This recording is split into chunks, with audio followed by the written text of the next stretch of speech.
എനിക്ക് ഭയങ്കര അതിശയം തോന്നി. ഒരുപാട് ആൾക്കാരെ മുമ്പ് വെച്ചിട്ട് മുഖ്യമന്ത്രി ആവശ്യപ്പെടുകയാണ്, എൻ്റെ കുറച്ച് ആൾക്കാർ അവിടെ ചെറിയ കേസിൽപ്പെട്ട് നിൽപ്പുണ്ട്, അവരൊന്ന് മോചിപ്പിക്കാൻ പറ്റുമോ എന്ന് ഷാർജ ഷേഖിനെ ചോദിക്കുക. അപ്പോൾ അദ്ദേഹം എന്താ ചെയ്തത്? അവരെ മോചിപ്പിച്ചു എന്ന് മാത്രമല്ല, അവർക്ക് എക്സിറ്റ് റീ എൻട്രി അവിടെ തിരിച്ച് തൊഴിൽ കൊടുക്കാനുള്ള സംവിധാനം ഉണ്ടാക്കി. പണ്ട് കൂലി പട്ടാളത്തിനെ കൊണ്ടുപോകാൻ വേണ്ടി ബ്രിട്ടീഷുകാർക്കുള്ള നിയമം മാത്രമാണ് GCC രാജ്യങ്ങളായിട്ടുള്ളത്.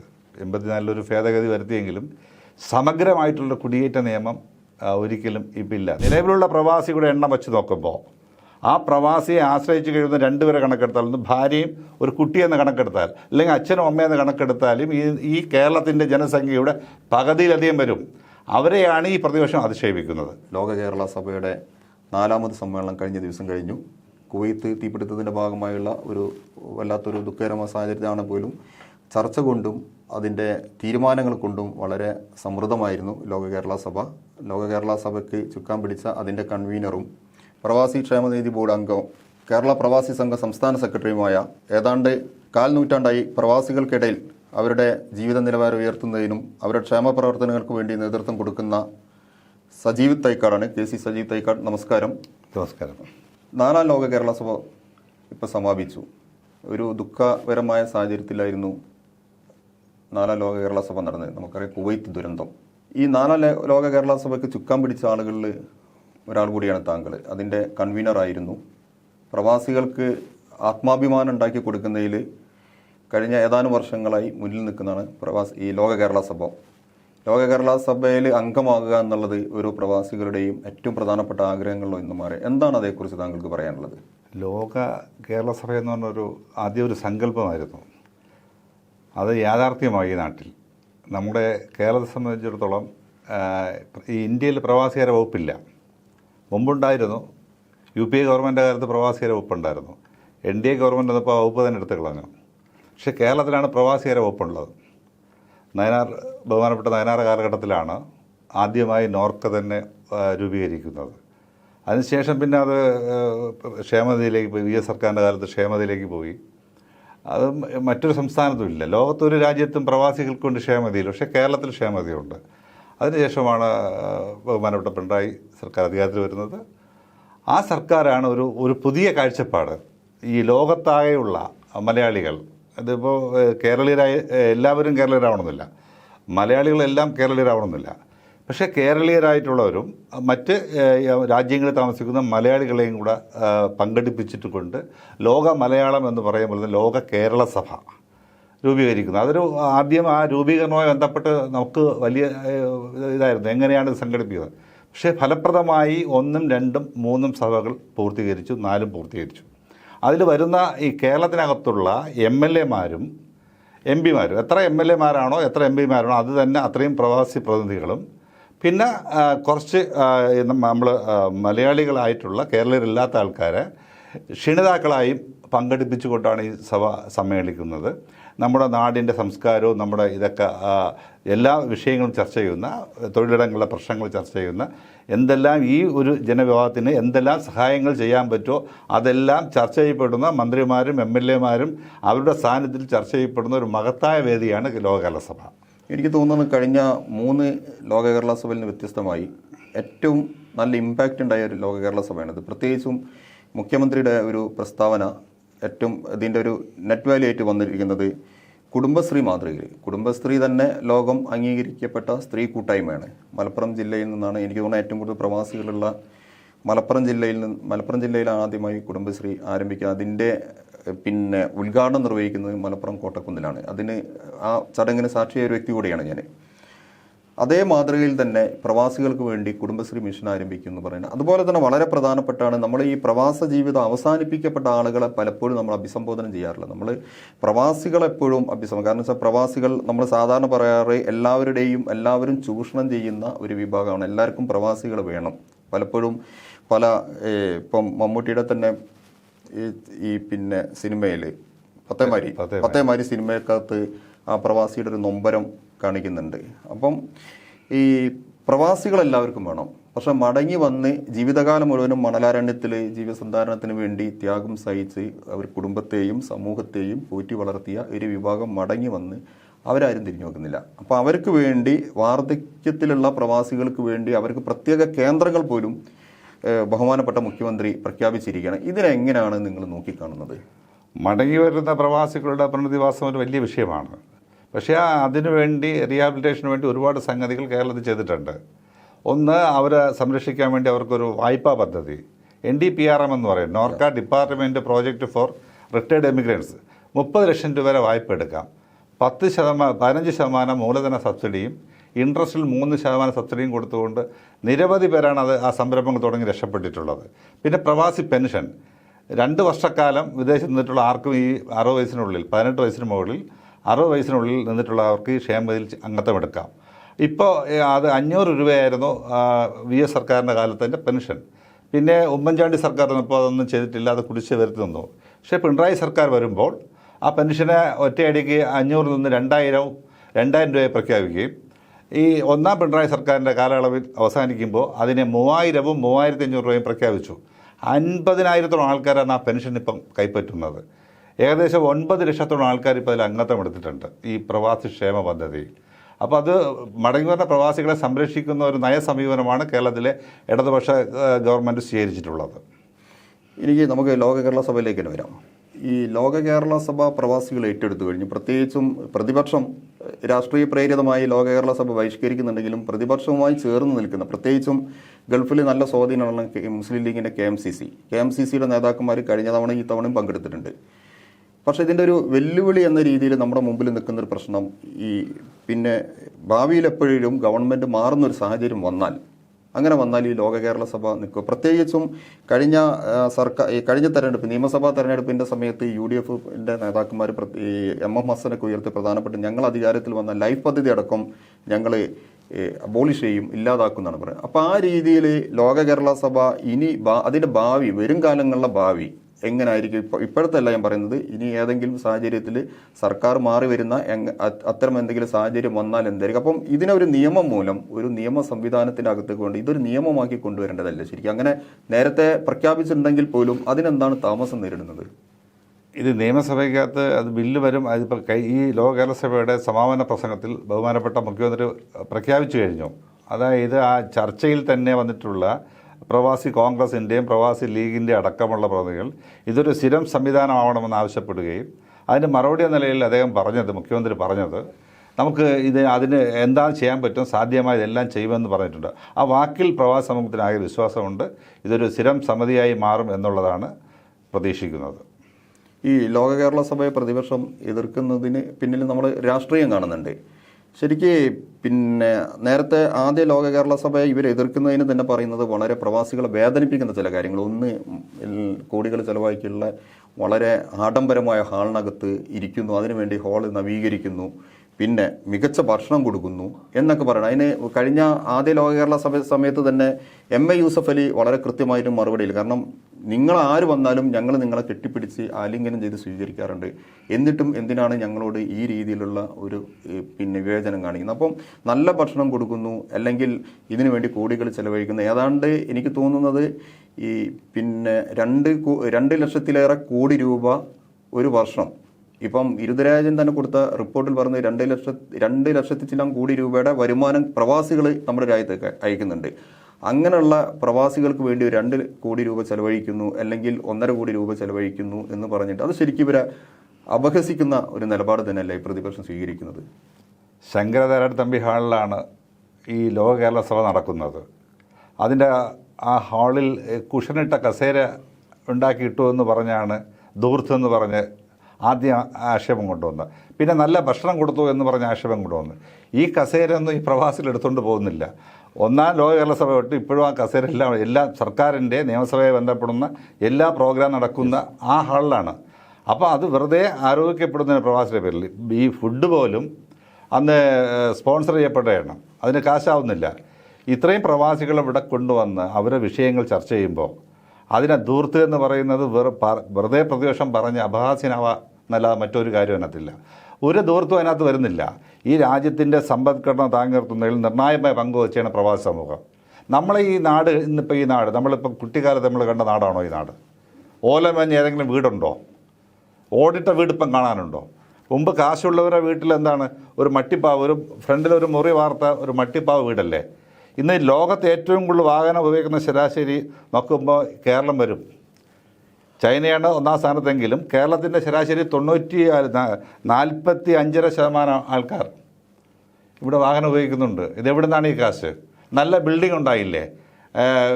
യൂറോപ്പിന് സമാനമായ രീതിയിലേക്ക് വന്നില്ലേ? ഈ നാടിനെ നാടാക്കി മാറ്റുന്നതിൽ ഗണ്യമായ സംഭാവന നൽകിയ പ്രവാസി സമൂഹത്തെ അധിക്ഷേപിക്കാൻ വേണ്ടി, സർക്കാരിനെതിരെ തിരിച്ചുവിടാൻ വേണ്ടി ഗൂഢമായ ഒരു ആലോചന ഭാഗമാണ് ദൂർത്ത് എന്ന് പറയുന്നത്. ഈ 1/3 പ്രവാസികൾ.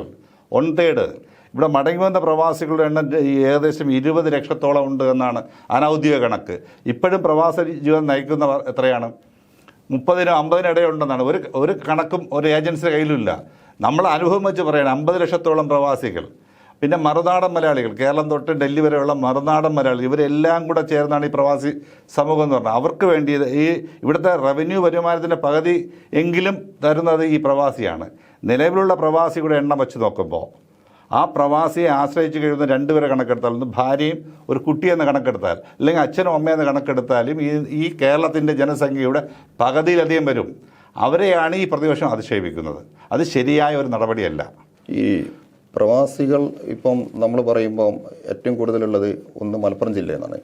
പക്ഷേ ഈ മലപ്പുറം ജില്ലയിലെ പ്രവാസികൾ ഇപ്പോഴും ഈ മുസ്ലിം ലീഗിൻ്റെ ഒരു വോട്ട് ബാങ്ക് കൂടിയാണ്. പലപ്പോഴും തെരഞ്ഞെടുപ്പ് നടക്കുന്ന സമയത്ത് പ്രത്യേക വിമാനമൊക്കെ ചാർട്ട് ചെയ്ത് വന്ന് വോട്ട് ചെയ്യുന്ന ആളുകളാണ്. UDF ഭരിക്കുന്ന ഒരു കാലത്ത് ഇതുപോലെ ആധികാരികമായ ഒരു സംവിധാനം പ്രവാസികൾക്ക് വേണ്ടി ഒരുക്കി കൊടുത്തിട്ടില്ല. ഇപ്പം 96 EK നായനാർ മുഖ്യമന്ത്രിയാകുമ്പോഴാണ് ഈ നോർക്ക റൂട്ട്സ് വരുന്നത്. പിന്നീട് പ്രവാസി വകുപ്പ് വരുന്നു. പക്ഷേ ഇപ്പോൾ ലോക കേരള സഭ വരുന്നു. അപ്പം ഒന്ന് ഈ പ്രവാസികൾക്ക് വേണ്ടി ആധികാരികമായ ഒരു സംവിധാനം ഒരുക്കി കൊടുക്കാതിരിക്കുകയും LDF സർക്കാർ എല്ലാ കാലത്തും, പ്രത്യേകിച്ച് എനിക്ക് തോന്നുന്നത് ഇപ്പം കഴിഞ്ഞ 8 വർഷമായിട്ട് പിണറായി വിജയൻ്റെ നേതൃത്വത്തിലുള്ള ഗവൺമെൻറ് വന്ന ആദ്യത്തെ ടേമിലും ഇപ്പോഴത്തെ ടേമിലാണ് ഏറ്റവും കൂടുതൽ പ്രവാസികളെ ചേർത്ത് നിർത്തിയത്. അപ്പോൾ അത്തരം സമയത്ത് ഇതിനൊക്കെ എതിർക്കുന്നത് പിന്നെ ഒരർത്ഥത്തിൽ അസൂയ കൂടിയല്ലേ? കാരണം തങ്ങൾക്ക് ഒന്നും ചെയ്യാൻ കഴിയുന്നില്ല, അതേ സമയത്ത് പിന്നെ ചെയ്യുന്നതൊക്കെ LDF ആണ്. അത് ഈ പ്രവാസികളുടെ ഇടയിലും അവരുടെ കുടുംബത്തിലും ഒരു വല്ലാത്ത സ്വാധീനം ഉണ്ടാക്കുന്ന ഒരു ഭയവും അസൂയൊക്കെ ഒക്കെ ഇതിന് പിന്നിലില്ലേ? പ്രവാസികളുടെ എണ്ണം മലപ്പുറം മാത്രമല്ല, തെക്കൻ ജില്ലയിൽ കൂടുതലുണ്ട്. തിരുവനന്തപുരം, കൊല്ലം ജില്ലയിൽ വളരെ അധികം പ്രവാസികളുണ്ട്. കേരളത്തിലെ ഒരു ഘട്ടത്തിൽ ഏറ്റവും കൂടുതൽ പ്രവാസിയുള്ള താലൂക്ക് എന്ന് വെച്ചാൽ പഴയ ചിറയൻകീഴ് താലൂക്കാണ്. പിന്നെ ചാവക്കാട്, അത് കഴിഞ്ഞിട്ട് മലപ്പുറം വരെയുള്ളായിരുന്നു. ഇപ്പോൾ കണ്ണൂരും മലപ്പുറവും കൊല്ലവും തിരുവനന്തപുരം ജില്ലകളിലാണ് പ്രവാസികളുടെ എണ്ണം കൂടുതൽ. പക്ഷേ ഈ പ്രവാസികളെ സംബന്ധിച്ച് ഇവരെ ഈ ഒരു പ്രവാസിയും ഈ വിഷയങ്ങളിലെതിരല്ല. ഇവിടെ വരുന്ന പ്രവാസി, എനിക്ക് ഏറ്റവും വലിയൊരു അനുഭവം ഞാൻ പറയാം. ഈ സഭയെക്കാളും കഴിഞ്ഞ സഭയിൽ പരസ്യമായി ബഹിഷ്കരണം പ്രഖ്യാപിച്ചതാണ്. ഞങ്ങൾ പങ്കെടുക്കുമെന്ന് KMCCയും പ്രവാസി ലീഗും പ്രവാസി കോൺഗ്രസും പറഞ്ഞുകൊണ്ട് സംയുക്ത പ്രസ്താവന എഴുതി ഒപ്പിട്ട് വന്നവരാണ് ഈ പ്രവാസി സംഘടനകൾ. കാരണം അവരെ അംഗീകരിക്കുകയാണ്. പതിറ്റാണ്ടുകളായിട്ട് അവരെപ്പറ്റി ചിന്തിക്കാനോ സംസാരിക്കാനോ ഇല്ലാത്ത സ്ഥലത്താണ് ഈ പ്രവാസികളെ ഉൾക്കൊള്ളുന്ന ഒരു ഭരണ സംവിധാനം. ആ ഭരണ സംവിധാനം കേരളത്തിലെ ഇടതുപക്ഷ ജനാധിപത്യ മുന്നണി ഗവൺമെൻറ്റാണ്. അവരത് കൊണ്ടുവന്നു. അസൂയ എന്ന് മാത്രമല്ല, ഈ രീതിയിൽ പ്രവാസികൾ, ഞാൻ നേരത്തെ ഒരു കണക്ക് പറഞ്ഞല്ലോ, ഈ പ്രവാസികളുടെ എണ്ണം ചെറുതല്ല. ഈ പ്രവാസികൾക്കൊരു ഗുണമുണ്ട്.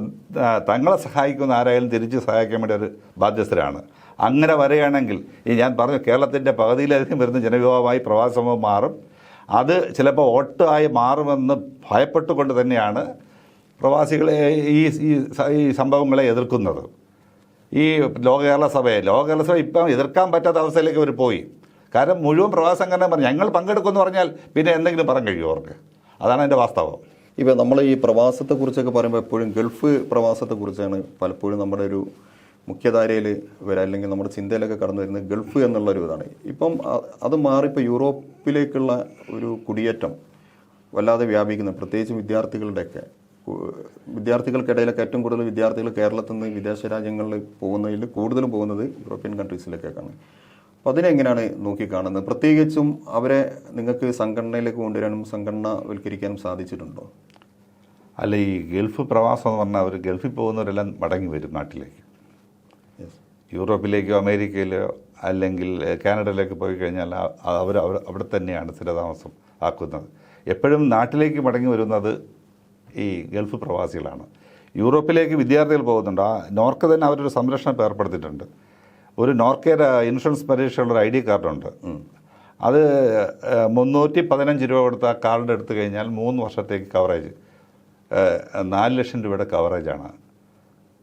എന്തെങ്കിലും അപകട മരണം സംഭവിച്ചാലോ പെർമനൻറ്റ് ഡിസബിലിറ്റി സംഭവിച്ചാലോ ഒരു 4 ലക്ഷം രൂപയുടെ കവറേജുള്ള കാർഡ് ഇപ്പോൾ നോർക്ക തന്നെ കൊടുക്കുന്നുണ്ട്. അപ്പോൾ വിദ്യാർത്ഥികൾ പഠന ആവശ്യത്തിന് വേണ്ടി പോകുന്നുണ്ട്, യൂറോപ്പിലേക്കും അമേരിക്കയിലേക്കും പോകുന്നുണ്ട്. പക്ഷെ ഇപ്പോൾ ആഫ്രിക്കൻ രാജ്യങ്ങളിലേക്കും പ്രവാസികളുടെ ഒഴുക്കുണ്ട്. ഇപ്പം ലോക കേരള സഭയിൽ 103 രാജ്യങ്ങളിലെ പ്രതിനിധികൾ പങ്കെടുത്തിരിക്കുന്നു. ആദ്യമൊക്കെ 63 കഴിഞ്ഞ തവണ, അത് മാറി 103 എത്തി. ഈ അടുത്ത തവണ എല്ലാ രാജ്യത്തും മലയാളികളുണ്ട്, അവരെല്ലാം പങ്കെടുക്കുമെന്ന് തന്നെയാണ് വിശ്വസിക്കുന്നത്. നമ്മൾ മുമ്പ് ഈ പ്രവാസത്തെക്കുറിച്ച് പഠിക്കുന്നവർ പറയുന്നത് കേരളത്തിൻ്റെ മൊത്തം ബജറ്റിൻ്റെ തുകയേക്കാൾ കൂടുതൽ പ്രവാസികളുടെ ഈ അവരുടെ വരുമാനം വരുന്നതെന്ന് നമ്മൾ പറയാറുണ്ട്. പക്ഷേ ഈ പ്രവാസികൾക്ക് വേണ്ടി നമ്മുടെ രാജ്യത്ത് പ്രവാസികൾക്ക് വേണ്ടി ഇപ്പോഴും ഒരു കുടിയേറ്റ നിയമം കൊണ്ടുവന്നിട്ടില്ലല്ലോ. പ്രത്യേകിച്ചും ഈ ഗൾഫ് കൺട്രീസായിട്ട് ബന്ധപ്പെട്ടിട്ട് ഏറ്റവും നല്ല സൗഹൃദ അന്തരീക്ഷമാണ് എല്ലാ കാലത്തും നമ്മുടെ കേന്ദ്ര ഗവൺമെൻറ് ഉണ്ടായാലും ഇപ്പോഴും ആ രീതിയിൽ തന്നെയാണ്, പ്രശ്നങ്ങളൊന്നും ഇല്ലാതെ പോകുന്നത്. സൗദി ആയാലും UAE ആയാലും അവരുടെ രാജാക്കന്മാരും ഭരണകൂടമായിട്ടൊക്കെ നമ്മുടെ പ്രധാനമന്ത്രി ആയാലും ഇന്ത്യൻ ഭരണാധികാരികൾ വിദേശകാര്യമന്ത്രിയൊക്കെ നല്ല ബന്ധമാണ്. എന്നിട്ട് എന്തുകൊണ്ടാണ് അവരുമായി സംസാരിച്ച ഒരു കുടിയേറ്റ നിയമം എന്ന രീതിയിലേക്ക് കൊണ്ടുവരാൻ നമുക്ക് ഇപ്പോഴും കഴിയാത്തത്? അത് പണ്ട് കൂലി പട്ടാളത്തിനെ കൊണ്ടുപോകാൻ വേണ്ടി ബ്രിട്ടീഷുകാർക്കുള്ള നിയമം മാത്രമാണ് GCC രാജ്യങ്ങളായിട്ടുള്ളത്. 84 ഒരു ഭേദഗതി വരുത്തിയെങ്കിലും സമഗ്രമായിട്ടുള്ള കുടിയേറ്റ നിയമം ഒരിക്കലും ഇപ്പം ഇല്ല. നമ്മൾ ഏറ്റവും വലിയ സമരം ചെയ്യുന്ന കേരളത്തിലെ മുഴുവൻ പ്രവാസി സംഘടനകളും സമരം ചെയ്യുന്ന, പാർലമെൻറ്റ് മാർച്ച് അടക്കം സംഘടിപ്പിച്ച് സമരം ചെയ്യുന്ന, ഞങ്ങൾ ആവശ്യപ്പെടുന്ന ഏറ്റവും പ്രധാനപ്പെട്ട ഒരു സംഗതി ഒരു സമഗ്രമായിട്ടുള്ള ഒരു തൊഴിലുടമ്പടി, ഒരു കുടിയേറ്റ നിയമം ഉണ്ടാക്കാൻ വേണ്ടി സർക്കാർ തയ്യാറാവണം. പക്ഷേ സർക്കാർ ഇതുവരെ തയ്യാറായിട്ടില്ല. അങ്ങനെ തയ്യാറാവാത്തതുകൊണ്ട് തന്നെ ഒരുപാട് ബുദ്ധിമുട്ടുകൾ പ്രവാസികൾക്ക്, ഇന്ത്യക്കാരായ പ്രവാസികൾ അനുഭവിക്കുന്നുണ്ട്. താരതമ്യേന ചെറിയ രാജ്യമായിട്ടുള്ള ശ്രീലങ്ക ആയാലും ഫിലിപ്പൈൻസ് ആയാലും പാകിസ്ഥാനായാലും ഒക്കെ അവർക്കെല്ലാം കുടിയേറ്റ നിയമങ്ങളുണ്ട്. അപ്പോൾ തൊഴിലുടമ്പടി ഇല്ലാത്തതുകൊണ്ട് നമ്മൾ ബുദ്ധിമുട്ടിക്കുന്നുണ്ട്. അതുപോലെ ഗൾഫ് രാജ്യങ്ങളിൽ അടക്കമുള്ള കമ്മ്യൂണിറ്റി വെൽഫെയർ ഫണ്ട് പോലും ഫലപ്രദമായി പ്രവാസികളെ സംരക്ഷിക്കാൻ വേണ്ടി കേന്ദ്ര സർക്കാർ ഉപയോഗിക്കുന്നില്ല എന്നുള്ളത് നഗ്നമായ സത്യമാണ്. ഇപ്പം നമ്മളെ ഈ നാടോടിക്കാറ്റ് സിനിമയിൽ ഗഫൂർ കാ ദോസ്ത് നമ്മളാരും മറക്കാൻ സാധ്യതയില്ല. അതിൽ മോഹൻലാലിനെയും ശ്രീനിവാസിനെയും ഗൾഫിലേക്കെന്ന് പറഞ്ഞ് കൊണ്ടുപോയി ഒരു കടൽ കടത്തി അവർ ചെന്നൈയിലെത്തുന്നു. അതൊക്കെയാണ് ആ സിനിമയുടെ കഥ. അത് ശരിക്കും ഒരു കാലത്ത് പ്രവാസികൾ നേരിട്ട അനുഭവമാണ്. പ്രത്യേകിച്ചും ബോംബെയിൽ കൊണ്ടുപോയി അവിടെ നിന്ന് പറ്റിച്ചു പോവുക, മാസങ്ങളോടെ അവിടെ താമസിച്ച് ഗൾഫിലേക്ക് പോകാതെ വെറും കൈയോടെ വീട്ടിലേക്ക് മടങ്ങി വന്ന് കടക്കാരാകുന്ന ഒരുപാട് ആളുകൾ, അതൊരു ജീവിത യാഥാർത്ഥ്യമാണ്. അങ്ങനെ ആ ഒരു അവസ്ഥയിലൂടെ കടന്നുപോയ ഒരുപാട് പ്രവാസികളുണ്ട്. ഇപ്പം ആ രീതിയിലേക്ക് ഉള്ള അങ്ങനെയുള്ള ഒരു തട്ടിപ്പും കാര്യങ്ങളൊന്നും ഇപ്പോൾ വരുന്നില്ല. എനിക്ക് തോന്നുന്നത് സംസ്ഥാന സർക്കാർ, പ്രത്യേകിച്ച് നോർക്കയുടെ രൂപീകരണത്തിന് ശേഷം നോർക്ക കൃത്യമായ ഒരു മോണിറ്ററിങ് ഇതിൽ നടത്തുന്നതുകൊണ്ടല്ല ഈ ഇടനിലക്കാർ വഴിയുള്ള തട്ടിപ്പുകൾ, പ്രത്യേകിച്ച് സാമ്പത്തിക തട്ടിപ്പാവട്ടെ മറ്റ് തട്ടിപ്പുകൾ നടത്താൻ കഴിയാത്തത്. അതൊരു പരിരക്ഷ തന്നെയല്ല ശരിക്കും നോർക്ക വഴി കിട്ടുന്നത്. കേരള സർക്കാരിൻ്റെ കീഴിൽ ഒരു മുഖ്യമന്ത്രി തന്നെ നേതൃത്വം കൊടുക്കുന്ന ഡിപ്പാർട്ട്മെൻറ്റാണ് നോർക്ക. ആ നോർക്ക ഡിപ്പാർട്ട്മെൻറ്റിൻ്റെ കീഴിൽ ഒട്ടനവധി സ്ഥാപനങ്ങളുണ്ട്. Norka Roots, Norka welfare, NRI commission, NRI cell, Loka Kerala സഭ, കളക്ട്രേറ്റുകളുടെ പരാതി പരിഹാര സമിതികൾ, ഇതൊക്കെ ഫലപ്രദമായി ഉപയോഗിക്കുന്നുണ്ട്. ഈ ലോക കേരള സഭയും നോർക്ക റൂട്ട്സിൻ്റെ തന്നെ പല സേവനങ്ങളും വെളിയിൽ കിട്ടുന്നുണ്ട്. ചെറിയ കുറ്റങ്ങൾക്ക് അകത്തായവരെ രക്ഷിക്കാൻ വേണ്ടി ലീഗൽ എയ്ഡ് സെൻ്ററുണ്ട്. അപ്പോൾ അങ്ങനെയൊക്കെ സ്ഥാപനങ്ങൾ ഉള്ളത് കൊണ്ട് തന്നെ നാട്ടിലെ വിഷയങ്ങൾ ഇടപെടും. നോർക്ക ഇടപെടുന്നു, എംബസി മുഖാന്തരം ഇടപെടുന്നു, മലയാളി സംഘടനകൾ എല്ലാവരും ലൈവ് ബന്ധമുണ്ട്. അപ്പോൾ ഈ പ്രശ്നങ്ങളിൽ ഇടപെടാൻ വേണ്ടി ഇപ്പം കഴിയുന്നുണ്ട്. അത് എടുത്ത് മറ്റ് സംസ്ഥാനത്ത് വെച്ച് നോക്കുമ്പോൾ കേരളത്തിൽ അത് വളരെ കൂടുതലാണ് നടക്കുന്നത്. നമ്മളിപ്പോൾ ഏറ്റവും അവസാനം നേരത്തെ പറഞ്ഞ കുവൈത്ത് ദുരന്തം, ആ തീപിടുത്തത്തിൽ ആ സമയത്ത് മലയാളികളടക്കമുള്ള ആളുകളെ അവർക്ക് ബന്ധപ്പെടാൻ, അവരുടെ കുടുംബങ്ങൾക്ക് മറ്റും ബന്ധപ്പെടാൻ വേണ്ടിയുള്ള കോൾ സെൻ്ററുകളൊക്കെ ആരംഭിച്ചത് നോർക്കയാണ്. അവിടെ പിന്നെ വിവിധ സംഘടനയുടെ ആളുകളും പിന്നെ ലോക കേരള സഭാ അംഗങ്ങളൊക്കെയാണ്. അവർ പലരും ഇങ്ങോട്ട് പോകുന്നെങ്കിൽ ഇങ്ങോട്ട് വരുന്നതിന് തൊട്ട് മുമ്പ് പോലും അവിടെ ആവശ്യമായ സേവനം ചെയ്ത് ഇങ്ങോട്ട് വന്ന ആളുകൾ വരെ ഉണ്ടായിട്ടുണ്ട് കുവൈത്തിൽ. അപ്പം ശരിക്കും ഈ നോർക്കയുടെ പ്രവർത്തനം ഇവിടെ ഉള്ളതുപോലെ തന്നെ ശരിക്കും അത് പ്രവാസികൾ അവർ ശരിക്കും അവിടെ നിന്നും ഗൾഫ് രാജ്യങ്ങളിലാവട്ടെ മറ്റു യൂറോപ്യൻ കൺട്രിയിലാവട്ടെ അവിടെ നിന്ന് ശരിക്കും ഇത് അനുഭവിക്കുന്നില്ലേ? വെൽഫെയർ ബോർഡിൻ്റെ ഡയറക്ടർമാർ ഗൾഫ് കൺട്രിയിൽ നിന്നുണ്ട്. അതുപോലെ തന്നെ നോർക്ക റൂട്ട്സിൻ്റെ ഡയറക്ടർമാരുണ്ട്. ഇവരൊരു കോർഡിനേഷൻ ഉണ്ട്. അത് മാത്രമല്ല ഈ ലോക കേരള സഭ അംഗങ്ങളെന്ന് പറയുന്നത് വളരെ സഹായകരമാണ്. ഇപ്പോൾ കുവൈറ്റ് ദുരന്തം ഉണ്ടാകുന്ന ഉച്ചയ്ക്കാണ് ഈ വാർത്ത പുറത്താവുന്നത്. 1 മണിക്കൂറിനകത്ത് തന്നെ നോർക്കയെ ബന്ധപ്പെട്ട് കുവൈറ്റിൽ ഹെൽപ്പ് ഡെസ്ക് ആരംഭിച്ചു. ഈ ലോക കേരള സഭയിൽ വന്ന അംഗങ്ങൾക്ക് പുറമെ നിരവധി മലയാളികളുള്ള സ്ഥലമല്ലേ, വിവിധ സംഘടനാ നേതാക്കന്മാരില്ലേ, എല്ലാ സംഘടനയും കൂട്ടിവയ്പ്പിച്ചു. ഒരു സംഘടന എന്നല്ല, മുഴുവൻ സംഘടനയും കൂട്ടിവയ്പ്പിച്ച് ഹെൽപ്പ് ഡെസ്ക് ആരംഭിച്ച ഈ മലയാളി സംഘടന അവർ ഈ എല്ലാ മൃതശരീരങ്ങളും അവിടെ എടുക്കുന്നവർ നിൽക്കുകയും ഇതെല്ലാ കാര്യങ്ങൾക്കും സഹായം ഉണ്ടാക്കുകയും ചെയ്തു. അങ്ങനെയാണ് ഹെൽപ്പ് ഡെസ്ക് നോർക്ക് ആരംഭിച്ചത്. അത് LKS ഒരു മെമ്പേഴ്സിൻ്റെ സഹായം. ഈ LKS എന്ന് പറഞ്ഞാൽ ഒരു 1, 2, 3 സഭയിലുണ്ട് മെമ്പേഴ്സുണ്ട്. ഈ 4 സഭയിൽ മാത്രമല്ല, അവരെല്ലാവരും അവിടുത്തെ മലയാളി സംഘടനകളെല്ലാം തന്നെ നല്ല രീതിയിൽ സഹായിച്ചിട്ടുണ്ട്. അതുകൊണ്ട് നമുക്ക് വിവരങ്ങൾ അപ്പം ലഭ്യമായിട്ടുണ്ട്. രാത്രിയോടുകൂടി നമ്മൾ ഒരു 11 മണിയോടുകൂടി വിവരങ്ങൾ ഇങ്ങനെ മറ്റു വിവരങ്ങൾ പുറത്ത് കിട്ടി തുടങ്ങിയത്. പക്ഷേ നോർക്ക രാത്രി സജ്ജമായിരുന്നു. നോർക്ക അടയ്ക്കാതെ തന്നെ CEO നേതൃത്വത്തിലുള്ള ഒരു ടീം നോർക്കയിൽ തന്നെ ഉണ്ടായിരുന്നു. പിന്നെ നോർക്ക സെക്രട്ടറിയും നിരന്തരം ബന്ധപ്പെട്ടുകൊണ്ടിരുന്നു. ഇപ്പോൾ ഈ ഗൾഫിലെ തൊഴിൽ സാധ്യതകൾ, ആ സാധ്യതകൾ കേരളത്തിലുള്ള ആളുകൾക്ക് കൃത്യമായ രീതിയിൽ അത് ഉപയോഗപ്പെടുത്താനും പ്രത്യേകിച്ച് അതിലേക്ക് എത്താൻ ഉള്ള എന്തെങ്കിലും സംവിധാനങ്ങൾ ആരംഭിക്കേണ്ടതുണ്ടോ? ഇപ്പം നോർക്ക വഴി ഒരുപാട് നഴ്സുമാരെയും മെഡിക്കൽ രംഗത്തേക്കൊക്കെ കൊണ്ടുപോകുന്നുണ്ടെങ്കിൽ പോലും അതല്ലാത്ത ഒരുപാട് അസംഘടിത മേഖലയിലൊക്കെ ഗൾഫിൽ ഒരുപാട് തൊഴിൽ വരും. അത് ഏജന്റുമാരാണ് പലപ്പോഴും അവരെ റിക്രൂട്ട് ചെയ്യുന്നത്. പത്രത്തിൽ പരസ്യം കൊടുത്തിട്ട് അവർ കൊച്ചിയിൽ എവിടെയെങ്കിലും പോയി ഇൻ്റർവ്യൂ എടുത്തുന്നു. അതിൻ്റെ അകത്ത് ഏജന്റുമാർ എനിക്ക് തോന്നുന്നത് കൊണ്ടുപോകുന്ന സമയത്ത് മാത്രമല്ല, അവരവിടെ ഈ തൊഴിൽ ചെയ്യുന്ന കാലത്തോളം അവരിൽ നിന്ന് കമ്മീഷൻ പറ്റുന്ന ഏജന്റുമാരുണ്ടെന്നൊക്കെ കേട്ടിട്ടുണ്ട്. അപ്പം ശരിക്കും എല്ലാ ഗൾഫ് കൺട്രീസിൽ ഒഴിവ് വരുന്ന, അല്ല മറ്റു സ്ഥലങ്ങളിൽ ഒഴിവ് വരുന്ന എല്ലാ തൊഴിലുകളും ഇതുപോലെ സർക്കാർ സംവിധാനത്തിലൂടെ അവരെ റിക്രൂട്ട് ചെയ്യാനുള്ള ഒരു സംവിധാനം ഇപ്പോൾ ഒഡാപെക്കൊക്കെ ഉണ്ടെങ്കിൽ പോലും കുറച്ചും കൂടെ വ്യാപകമായിട്ട് വേണോ എന്ന് തോന്നുന്നു. അല്ല, നമുക്ക് റിക്രൂട്ട്മെൻറ്റുമായി ബന്ധപ്പെട്ടൊരു പ്രശ്നം എന്ന് പറയുന്നത്, നമ്മൾ നോർക്കയുമായിട്ട് അസോസിയേറ്റ് ചെയ്യുന്ന ആ റിക്രൂട്ട്മെൻറ്റ് നമുക്ക് ചെയ്യാൻ കഴിയും. സ്വകാര്യ ഏജൻസികളെ നമുക്കൊന്നും ചെയ്യാൻ വേണ്ടി കഴിയുന്നില്ല. അതിൻ്റെയൊക്കെ എല്ലാം സെൻട്രൽ ഗവൺമെൻറ് കൈ വരുന്ന കാര്യമാണ്. ഇപ്പം നോർക്കയോട് ആവശ്യപ്പെടുന്ന ആൾക്കാരെ മാത്രമാണ് നമുക്ക് റിക്രൂട്ട് ചെയ്ത് അയക്കാൻ വേണ്ടി പറ്റുന്നത്. പിന്നെ കുറേ ആളുകൾ തട്ടിപ്പിന് ഇപ്പോഴും ഇരയാവുന്നുണ്ട്. അത് എത്ര തന്നെ പറഞ്ഞാലും മനസ്സിലാവില്ല. ഇപ്പോൾ ഒരു വിസ കിട്ടിക്കഴിഞ്ഞാൽ ആ വിസ ഉണ്ടോ എന്നോ കമ്പനി ഉണ്ടോ എന്നോ നോർക്കയെ നോക്കി കൊടുക്കാൻ പറ്റൂ. പക്ഷെ നോർക്കയാണ് ചെയ്യുന്നതെങ്കിൽ നോർക്ക ആ എഗ്രിമെൻറ്റ് സൈൻ ചെയ്തിട്ടാണ് കൊടുക്കുന്നത്. അപ്പോൾ അവരെന്ത് വിഷയം ഉണ്ടെങ്കിൽ നോർക്കയ്ക്ക് അതിൻ്റെ റെസ്പോൺസിബിലിറ്റി ഉണ്ട്. മറ്റത് അങ്ങനെയല്ല പോകുന്നത്. പിന്നെ അവിടെ ആരെങ്കിലും ഉണ്ട്, ബന്ധുക്കളുണ്ട് എങ്കിൽ അങ്ങോട്ട് പോകുന്നതിൽ തെറ്റില്ല. അല്ലാതെ പോകുന്നതിൽ പലപ്പോഴും പ്രശ്നമായിട്ടുണ്ട്. അതിപ്പോൾ ഏറ്റവും കൂടുതൽ പറ്റുന്നത് ഗൾഫല്ല, യൂറോപ്പ് രാജ്യങ്ങളിലും മറ്റുമൊക്കെയാണ്. ഇവിടെയെല്ലാം ഗൾഫിലൊക്കെ മലയാളി സംഘടനകൾ വളരെ ശക്തമാണ്. അപ്പോൾ അവരാവശ്യപ്പെട്ട് കഴിഞ്ഞാൽ അവരപ്പോൾ തന്നെ ബന്ധപ്പെടുന്നുണ്ട്. ആ കാര്യങ്ങൾ നമുക്ക് മനസ്സിലാക്കാൻ വേണ്ടി പറ്റും. എംബസിയുടെ സേവനം അങ്ങനെ കിട്ടുന്നില്ല. ഈ നമ്മൾ വൈകാരികമായി പറയുമ്പോഴേ ഇപ്പം ഈ കോവിഡ് കാലത്ത് ഏറ്റവും കൂടുതൽ അതിൻ്റെ ആദ്യഘട്ടത്തിൽ ഏറ്റവും കൂടുതൽ പ്രയാസം അനുഭവിച്ചത് പ്രവാസികളാണ്. പ്രത്യേകിച്ചും പ്രവാസികൾ അവിടെ നിന്ന് ഈ ഇങ്ങോട്ട് വരുമ്പം അവർക്ക് സ്വന്തം മക്കളെയും ഭാര്യയും പോലും കാണാൻ, അമ്മയും അച്ഛനൊന്നും കാണാൻ പറ്റാതെ നേരെ ക്വാറന്റൈനിലേക്ക് പോകണം. പിന്നെ വളരെ ഭീതിയോടുകൂടി ആളുകൾ കാണുന്നൊരു സാഹചര്യമാണ്. ഭയങ്കരമായിട്ടുള്ള ഒരു മാനസിക ആഘാതം തന്നെ എല്ലാവരിലും ഉണ്ടാക്കിയെങ്കിൽ പോലും പ്രവാസികൾ എന്ന് പറയുന്നത് അവർ ചിലപ്പം നമ്മൾ അത്യാവശ്യ സാമ്പത്തിക ശേഷിയുള്ള പ്രവാസികളാണ് 3 മാസം 2 മാസം കൂടുമ്പോഴൊക്കെ എപ്പോഴും വന്നു പോകുന്നത്, അല്ലെ ഫാമിലിയെ കൊണ്ടുപോകുന്നത്. അല്ലാതെ ഇപ്പോഴും 1 വർഷം 1.5 വർഷം 2 വർഷം കഴിഞ്ഞിട്ട് വരുന്ന എത്രയോ പാവപ്പെട്ട പ്രവാസികളുണ്ട്. അവർ 2 വർഷമൊക്കെ വീട്ടിലേക്ക് വരാതെ നിൽക്കുന്നവരുണ്ട്. അത്തരം ആളുകൾ ഇങ്ങോട്ട് വന്നിട്ട് പോലും പിന്നെ 1 മാസം 1.5 മാസം ക്വാറന്റൈനിൽ നിൽക്കേണ്ട ഒരു സാഹചര്യം, അത് നമ്മുടെ പ്രോട്ടോക്കോളാണ്. പക്ഷെ അത്തരം ആളുകളെ മാനസികമായി പിന്നെ തകർക്കുന്ന രീതിയിലുള്ള ഒരു പ്രചരണം കാലത്ത് വന്നിരുന്നു. അതിനെ എങ്ങനെയാണ് നോക്കിക്കുന്നത്? ശരിക്കും അതിന് കുറച്ചും കൂടെ കാരുണ്യത്തോടു കൂടി പ്രവാസികളോട് പെരുമാറേണ്ടതായിരുന്നില്ലേ? അതിനൊരു മുഖ്യമന്ത്രി പറഞ്ഞൊരു വാക്കാണ് ഇവിടെ പറയാൻ ഉദ്ദേശിക്കുന്നത്. ഈ നാട് പ്രവാസികളുടെ അവകാശപ്പെട്ടാണ്. എപ്പോഴും വേണോ ഇവിടെ വരാം, എപ്പോഴും വേണോ പോവാം. ചില ആൾക്കാർക്ക് വിഷയം ഉണ്ടായിട്ടുണ്ട്. അത് സമൂഹത്തിൻ്റെ ഇത് മനസ്സിലാക്കാനുള്ള അവയർനെസ്സിൻ്റെ ഒരു പ്രശ്നമാണ്. പക്ഷേ ഇവിടെ വന്നവരെ സംരക്ഷിക്കാൻ വേണ്ടി സർക്കാർ ഒരുപാട് കാര്യം ക്വാറന്റൈൻ സൗജന്യമായിരുന്നു. പ്രവാസികൾക്കുള്ള ക്വാറന്റൈൻ സൗജന്യമായിരുന്നു. മാത്രമല്ല, ഈ ലോകത്ത് എവിടെ വെച്ച് കോവിഡ് ബാധിച്ചാലും വെൽഫെയർ ബോർഡിൽ അംഗത്വമുള്ള പ്രവാസിയാണെങ്കിൽ ആ പ്രവാസിക്ക് 10,000 രൂപ കൊടുത്തു, അംഗത്വമുള്ള പ്രവാസിക്ക്.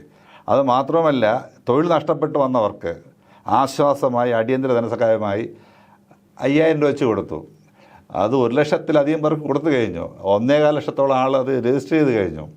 അപ്പോൾ അന്നൊക്കെ സഹായിച്ചിട്ടുണ്ട്. അപ്പോൾ അത് കുറച്ച് ബുദ്ധിമുട്ട് വന്നിട്ടുണ്ട്. സ്വാഭാവികമായിട്ടും വെളിയിൽ നിന്ന് പറഞ്ഞവരാണ് ഈ കൊറോണ കൊണ്ടുവരണം എന്നുള്ള ധാരണയും പിന്നെ ഒക്കെ നമ്മൾ കണ്ടിട്ടുണ്ടല്ലോ, ഒരു പ്രവാസിയെ പിടിക്കാൻ വേണ്ടി ഓടിച്ചിട്ട് പിടിക്കുന്നത്, അങ്ങനെയൊക്കെ ഒരു ദുരന്തം ഉണ്ടായിട്ടുണ്ട്. പക്ഷേ അതെല്ലാം എല്ലാ പ്രതിസന്ധിയും അതിജീവിക്കാൻ കരുത്തുള്ളവരാണ് പ്രവാസികൾ. ഈ എന്ത് വിഷയം അവിടെ ഉണ്ടായാലും അതൊന്നും നാട്ടിനോ വീട്ടിനോ അറിയിക്കാതെ നാട്ടിലേക്ക് ധനമൊഴുക്കുന്ന ഒരു കൂട്ടം പച്ചയായ മനുഷ്യരാണ് ഈ പ്രവാസികളെന്ന് പറയുന്നത്.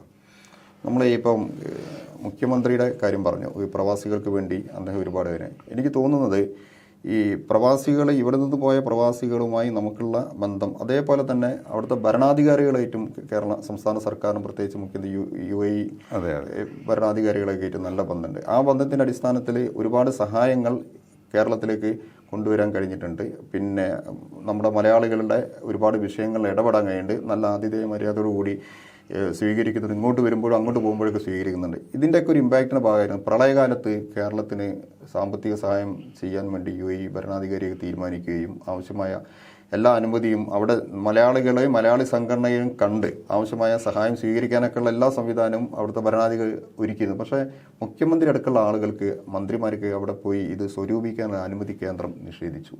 ഇപ്പോൾ നമ്മൾ നേരത്തെ പറഞ്ഞ പോലെ സമഗ്രമായ കുടിയേറ്റ നിയമമില്ല. അതേ സമയത്ത് പ്രവാസി ഈ വ്യവസായികളായ പ്രമുഖരായ ആളുകളെ വിളിച്ചു വരുത്തി പ്രവാസി ദിനത്തിൽ പിന്നെ അവർക്ക് ഉപഹാരങ്ങളും അവാർഡുകളൊക്കെ കൊടുക്കുന്നൊരു സംവിധാനം കേന്ദ്ര ഗവൺമെൻറ് ഇപ്പോഴും തുടരുന്നുണ്ട്. പക്ഷേ താഴെത്തട്ടുള്ള പ്രവാസികളെ കാണുന്നില്ല. ശരിക്കും ഈ കേന്ദ്ര ഗവൺമെൻറ്റിൻ്റെ ഒരു പെർസ്പെക്റ്റീവ് മാറേണ്ടതല്ലേ ഇത്തരം സംവിധാനങ്ങളിൽ? ഇപ്പോൾ ഏറ്റവും അവസാനം അതിൻ്റെ ഒരു പൂരിപ്പിക്കാനുള്ള ഒരു സംഗതി, കുവൈത്തിലെ ഈ തീപിടുത്തം വന്ന സമയത്ത് വീണ ജോർജ് അവർ എയർപോർട്ടിൽ എത്തിയിട്ടും കേരളത്തിലെ ആരോഗ്യ വകുപ്പ് മന്ത്രിയാണ്. ഏറ്റവും കൂടുതൽ മരിച്ചത് കേരളത്തിൽ നിന്നുള്ളവരാണ്. പ്രത്യേകിച്ചും അവരുടെ മണ്ഡലത്തിൽ നിന്നുള്ള നിരവധി പേർക്ക് ജീവൻ നഷ്ടപ്പെട്ടു. അവരെ സഹായിക്കുന്നതിന് ഈ മരിച്ചവരെ ഇങ്ങോട്ട് എത്തിക്കാനും അതുപോലെ തന്നെ അപകടത്തിൽപ്പെട്ടവർക്ക് മികച്ച ചികിത്സ ലഭ്യമാക്കുന്നതിന് അതിനേക്കാൾ അവരെ ഒരു ആത്മധൈര്യം അവിടെ ഉള്ളവർക്കും ഇവരെ കുടുംബങ്ങൾക്കും കിട്ടുന്നതിന് വേണ്ടി കൂടിയാണ് മന്ത്രി അങ്ങോട്ട് പോകാൻ തീരുമാനിച്ചത്. പക്ഷേ ആ മന്ത്രിക്ക് പോലും ഇത്തരം ഒരു ദുഃഖകരമായ സാഹചര്യത്തിൽ പോലും കേന്ദ്ര ഗവൺമെൻറ് അനുമതി നൽകുന്നത് ഇപ്പോഴും ഈ രാഷ്ട്രീയ കണ്ണോടുകൂടി കാണുമ്പോൾ ഇതിൽ ഇരയാക്കപ്പെടുന്ന പ്രവാസികളല്ലേ? ഇവിടെ കേരളമായി നിൽക്കുന്നതിൻ്റെ ഒരു പ്രശ്നമുണ്ട്. ഇവിടെ ഈ പ്രവാസികളുടെ ധനം വരുന്നുണ്ട്. അപ്പോൾ അത് എങ്ങനെയൊക്കെയാണ് ദ്രോഹിക്കാൻ പറ്റുന്നത് അതെല്ലാം ചെയ്തിട്ട് കുവൈറ്റ് യുദ്ധകാലത്ത് ഇവിടെ നിന്ന് TK മൂസ മന്ത്രി അന്ന് പോയി അവിടെ നിന്നിട്ട് ആളിനെ അയച്ചിട്ടുണ്ട്. വീണ ജോർജ് പോകുന്നത് മരിച്ച ആളെ കൊണ്ടുവരാൻ വേണ്ടി മാത്രമല്ലല്ലോ, ചികിത്സയിലുള്ള ആൾക്കാർക്ക് വേണ്ട സഹായം ചെയ്തു കൊടുക്കാൻ വേണ്ടിയാണല്ലോ. അതിനൊന്നും അനുവദിക്കില്ല. ഭരണാധികാരികൾ എപ്പോഴും ഈ മലയാളികളോടൊരു പ്രത്യേക മമതയുണ്ട്. ഈ ഷാർജ ഷേഖ് കൂടെ വന്ന അതറിയാമല്ലോ. അപ്പോൾ മുഖ്യമന്ത്രി ആവശ്യപ്പെടുകയാണ് എന്തെങ്കിലും ഉണ്ടെങ്കിൽ, ഞാനും കോവളത്ത് ആ പരിപാടിയിലുണ്ടായിരുന്നു. എനിക്ക് ഭയങ്കര അതിശയം തോന്നി. ഒരുപാട് ആൾക്കാരെ മുമ്പ് വെച്ചിട്ട് മുഖ്യമന്ത്രി ആവശ്യപ്പെടുകയാണ്, എൻ്റെ കുറച്ച് ആൾക്കാർ അവിടെ ചെറിയ കേസിൽപ്പെട്ട് നിൽപ്പുണ്ട്, അവരൊന്ന് മോചിപ്പിക്കാൻ പറ്റുമോ എന്ന് ഷാർജ ഷേഖിനെ ചോദിക്കുക. അപ്പോൾ അദ്ദേഹം എന്താ ചെയ്തത്? അവരെ മോചിപ്പിച്ചു എന്ന് മാത്രമല്ല, അവർക്ക് എക്സിറ്റ് റീഎൻട്രി അവിടെ തിരിച്ച് തൊഴിൽ കൊടുക്കാനുള്ള സംവിധാനം ഉണ്ടാക്കി. അതാണ് നമ്മുടെ ഇന്ത്യയുടെ ഒരു ഭരണാധികാരി ചെയ്യാത്ത. ഇപ്പം മോഡി പോയിട്ട് അമ്പലം ഉദ്ഘാടനം ചെയ്യാൻ വേണ്ടി അവിടെ പോയി. ഈ തൻ്റെ ജനങ്ങൾക്ക് വേണ്ടി, തൻ്റെ നാട്ടുകാർക്ക് വേണ്ടി എന്തെങ്കിലും പറയാൻ വേണ്ടി അവർ തയ്യാറാവുന്നുണ്ടോ? അതില്ല എന്നുള്ളതാണ് വാസ്തവം. അത് രാഷ്ട്രീയമാണ്. കേരളത്തോടുള്ള അവഗണനയുടെ ഭാഗമാണിത്. ഈ പ്രവാസികാരെ വകുപ്പ് തന്നെ എടുത്ത് കളഞ്ഞത് കേരളത്തിനെ ദ്രോഹിക്കാൻ വേണ്ടിയാണ്. ഇന്ത്യയിലുള്ള ഈ ഉണ്ടായിരുന്ന അന്ന് വയനാർ രവിയായിരുന്നു അതിൻ്റെ പ്രവാസികാരെ വകുപ്പ് മന്ത്രി. ഈ NDA ഗവൺമെൻറ് വന്ന 17 എടുത്ത് കളഞ്ഞല്ലോ. അപ്പം മലയാളികളെ ദ്രോഹിക്കുക, ഏതെല്ലാം സാമ്പത്തികമായി എങ്ങനെ ഞെക്കിക്കൊല്ലാൻ പറ്റുമോ? ഈ പ്രളയവുമായി ബന്ധപ്പെട്ട് നമുക്ക് ആവശ്യമുള്ളതാണ്. നമ്മുടെ ഈ കേരളത്തിനെ പുനഃസൃഷ്ടിക്കാനുള്ള കാശ് അവർ തരാമെന്ന് പറഞ്ഞതാണ്. പക്ഷേ അത് തന്നില്ല എന്ന് മാത്രമല്ല, സെൻട്രൽ ഗവൺമെൻറ് സഹായിച്ചതുമില്ല, കേരളത്തെ സഹായിച്ചതുമില്ല. ഇവിടെ വന്ന മണ്ണെണ്ണയ്ക്കടക്കം കാശ് വാങ്ങിച്ചതാണ്. ഇവിടെ വന്നിട്ട് അരിക്കും എല്ലാത്തിനും കാശ് വാങ്ങിച്ച ഒരു സമീപനമാണ് സെൻട്രൽ ഗവൺമെൻറ് സ്വീകരിക്കുന്നത്. അത് അവരുടെ നയത്തിൻ്റെ ഭാഗമാണ്. അവസാനമായിട്ട് ഒരു കാര്യം കൂടെ, ഇപ്പം ഏതാണ്ട് 10 വർഷം സൗദിയിലായിരുന്നല്ലോ. ഒരു 2 പതിറ്റാണ്ടിലേറെ കേരള പ്രവാസി സംഘത്തിൻ്റെ അതിൻ്റെ രൂപീകരണ കാലം മുതൽ അതിൻ്റെ നേതൃത്വമുണ്ട്. ഇപ്പം അതുമായി ബന്ധപ്പെട്ട ഔദ്യോഗിക വേദികളിലൊക്കെ താങ്കൾ അംഗമാണ്. ലോക കേരള സഭ 2 തവണ, എനിക്ക് തോന്നുന്നു 2 തവണ താങ്കൾ തന്നെ അതിൻ്റെ സംഘാടക സമിതിയുടെ കൺവീനർ. ഇപ്പം സംസ്ഥാന സർക്കാർ പ്രവാസികൾക്ക് വേണ്ടി ഒരുപാട് കാര്യങ്ങൾ ചെയ്യുന്നു. പക്ഷേ ഇനിയും സംസ്ഥാന സർക്കാർ ശ്രദ്ധിക്കേണ്ടതായ ഏതെങ്കിലും മേഖലകളുണ്ടോ പ്രവാസികളായിട്ട് ബന്ധപ്പെട്ടിട്ട്? അല്ല, ഇപ്പോൾ ശ്രദ്ധിക്കേണ്ട മേഖലകൾ പരമാവധി ശ്രദ്ധിച്ചുകൊണ്ടിരിക്കുകയാണ്. ഈ ലോക കേരള സഭയിൽ വന്നിട്ടുള്ള ചർച്ചയുടെ അടിസ്ഥാനത്തിൽ, അത് ചർച്ചയെന്ന് പറയുന്നത് എല്ലാവരും ചർച്ചയാണ്, ഒരു സംഘടനയുടെ മാത്രം ചർച്ചയില്ല. അപ്പോൾ പ്രതിപക്ഷത്തുള്ളതും ഭരണപക്ഷത്തുള്ളതും ചർച്ചയുടെ അടിസ്ഥാനത്തിൽ വന്നിട്ടുള്ള കാര്യങ്ങളുണ്ട്. അതിൽ 1-2 സംഗതി ഇപ്പോൾ നടപ്പിലാക്കുന്നു പറയുന്നു. കുടുംബശ്രീ മോഡലിലൊരു പ്രവാസി മിഷൻ രൂപീകരിക്കും. മറ്റൊന്ന് പ്രവാസി ഗ്രാമസഭകൾ. അത് ലോക്കൽ ബോഡീസിലെ പ്ലാനിങ്ങുമായി ബന്ധപ്പെട്ട് പ്രവാസികൾക്ക് വേണ്ടി ഫണ്ട് മാറ്റി വെച്ചുകൊണ്ട് സംരംഭങ്ങൾ തുടങ്ങാൻ വേണ്ടിയുള്ള ഇതുണ്ടാക്കുമെന്ന് പറയുന്നുണ്ട്. അത് മാത്രമല്ല, ലോകത്തുള്ള മലയാളികളെ ആകെ തന്നെ ചേർത്തിണക്കിക്കൊണ്ടൊരു പോർട്ടൽ സംവിധാനം ഇപ്പോൾ ലോക കേരള സഭയുടെ ഭാഗമായിട്ട് ഉദ്ഘാടനം ചെയ്തു. ഒരു 6 മാസത്തിന് മുന്നെയാണ് റവന്യൂവുമായി ബന്ധപ്പെട്ടുള്ള കാര്യങ്ങൾ, ഏറ്റവും വലിയ പ്രശ്നം റവന്യൂവുമായി ബന്ധപ്പെട്ടാണ്. അപ്പോൾ അതിന് റവന്യൂ മിനിസ്റ്റർ തന്നെ അധ്യക്ഷതയിൽ ഒരു സമിതി രൂപീകരിച്ചുകൊണ്ട് 24 മണിക്കൂറുകൊണ്ട് ആ പ്രശ്നം പരിഹരിക്കാൻ വേണ്ടി ചെയ്തിട്ടുണ്ട്. ഒട്ടനവധി നല്ല കാര്യങ്ങൾ കേരളത്തിൽ മാതൃകാപരമായി ചെയ്യുന്നുണ്ട്. ഇതര സംസ്ഥാനങ്ങളിലെ മന്ത്രിമാരും മന്ത്രിസമിതി ഇവിടെ വന്നിട്ട് നോർക്കയെ ബന്ധപ്പെട്ട് ഈ കാര്യങ്ങൾ പഠിക്കാൻ വേണ്ടി ശ്രമിക്കുന്നുണ്ട്. പരിമിതികൾക്കുള്ളിൽ നിന്നുകൊണ്ട് തന്നെ ചെയ്യുന്നുണ്ട്. ഇവിടെ ഇപ്പോൾ നമുക്കിപ്പം കൊടുക്കുന്ന മിനിമം പെൻഷൻ 3000-ഉം 3500-ഉമാണ്. മടങ്ങി വന്ന പ്രവാസിക്ക് 3000-ഉം വിദേശത്ത് നിൽക്കുന്നവർക്ക് 3500-ആണ് കൊടുക്കുന്നത്. അത് മിനിമം പെൻഷനാണ്. ഈ കാര്യങ്ങൾ നമ്മുടെ സർക്കാർ ചെയ്യുന്നുണ്ട്. കൂടുതൽ കാര്യങ്ങൾ, ഒരു പ്രവാസി സൗഹൃദ സംസ്ഥാനമാണ് കേരളം. കൂടുതൽ കാര്യങ്ങൾ ഇനിയും നമ്മൾ പ്രതീക്ഷിക്കുന്നുണ്ട്. ഓക്കെ.